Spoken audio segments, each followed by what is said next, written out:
Malaysia এবং ইয়েতে? সেটা হলো যে এটা তো আমি তো স্পেকুলেশনের ভিত্তিতে ফরেন মিনিস্ট্রি কিছু করতে পারবে না। এটা রাষ্ট্রপতির বিষয়, খুবই সেন্সিটিভ। এটা যথাযথ কর্তৃপক্ষ এটা দেখুক। ফরেন মিনিস্ট্রি যদি ইনভলভ হয়ও শেষ পর্যায়ে গিয়ে হবে, তখন দেখা যাবে। কিন্তু এটা নিয়ে আমি আসলে কোনো কথা বলতে চাই না। আপনারা এটার মধ্যে আইনগত দিক আছে, রাষ্ট্রপতির নিজের ব্যাপার আছে। এটা আমার মনে হয় এটা নিয়ে অন্তত নাড়াচাড়া করা আমার কাজ না।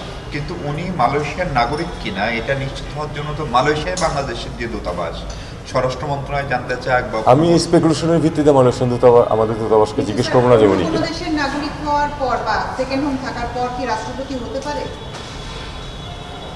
ল অ্যাডভাইজারকে জিজ্ঞেস করেন।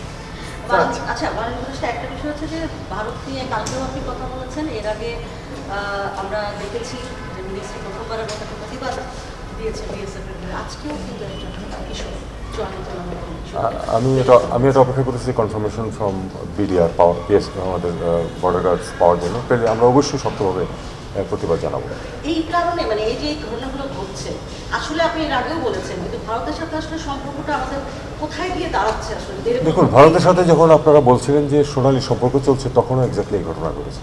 কাজেই এটা কোনো পরিবর্তন হয়নি। আমি তো মনে করছি এটা এক ধরনের ধারাবাহিকতা চলছে।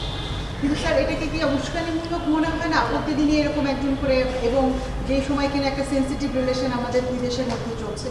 250-টিরও বেশি ডিজাইন অপশন নিয়ে ওয়ালটন স্মার্ট ফ্রিজ, বোঝে আপনার প্রয়োজন।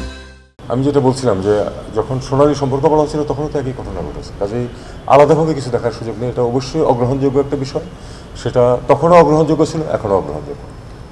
বিএসএফ এর গুলিতে আজকে আরেক এটাই কথা বলবো। সেই ব্যাপারে বলছেন সমতার ভিত্তিতে, ন্যায্যতার ভিত্তিতে এই সুসম্পর্ক থাকবে। সম্পর্ক অবশ্যই, উনি যেটা বলেছেন এটাই অ্যাকচুয়াল পজিশন। আমরা অবশ্যই ভালো সম্পর্ক চাই, কিন্তু সেটা উনি বলেছেন স্পষ্টভাবে যে আমরা চাই সেটা সার্বভৌম সমতার ভিত্তিতে।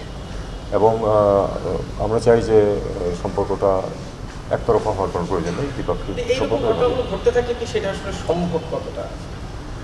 আমি সবসময় বলে আসছি যে আমাদের যে বর্ডার কিলিং যেটা হয়, এটা আজকের কথা না, কিন্তু আমি গত অন্তত 7 বছর যাবত বলছি, বর্ডার কিলিং যেটা, সেটা অবশ্যই দুই দেশের ভালো সম্পর্ক সৃষ্টির ক্ষেত্রে একটা অন্তরায়। কারণ সব ভালো সম্পর্ক তো শুধু দুই দেশের সরকারের বিষয় না, মানুষের বিষয়। একটি মানুষ যখন বর্ডারে গুলি খেয়ে মারা যায়, সারা দেশের মানুষের মধ্যে এটা রিপারকাশন হয়, এবং সেটা একটা নেগেটিভ রিপারকাশন, যেটা আমরা চাই না। রাষ্ট্রপতির যে ডকুমেন্টগুলো ভাইরাল হচ্ছে, সেগুলো কি আমলে নিবে কিনা পড়াশোনা? আমাদের আপাতত কিছু করার